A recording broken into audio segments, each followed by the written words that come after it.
হাড়ি কি আজকেও সিল হয়ে গেছে নাকি? আরে বাপরে, দেখো আজকে দম হতে গিয়ে হাড়ি সিল হয়ে গেছে, অলরেডি খুলে গেছে, অনেক কষ্ট করে খোলা হয়েছে। দোকান আজকে একটু লেটেই খুলেছে। আচ্ছা, একটুখানি কি হাঁড়ির উপর ঘিটা ঢালা দেখতে পারবো?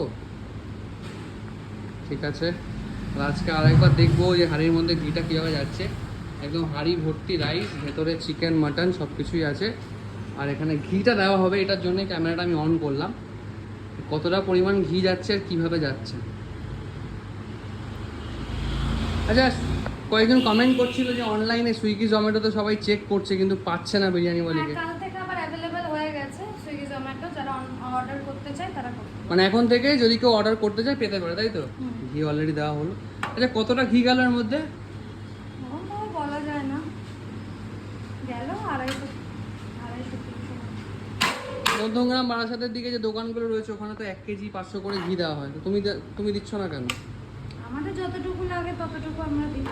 আচ্ছা, মানে বেশি ঘি দিলে যে টেস্ট ভালো হবে তার কোনো মানে নেই নাকি? এখানে হাঁড়িটা কাটা হচ্ছে দেখতে পাচ্ছ। ও অসাম, অনেকবার দেখাই বাট বারবার দেখতে ইচ্ছা করে। কষ্ট প্রচুর হয়, গরমের তাপ এত, বাইরে অলরেডি গরম, তার মধ্যে হাঁড়ির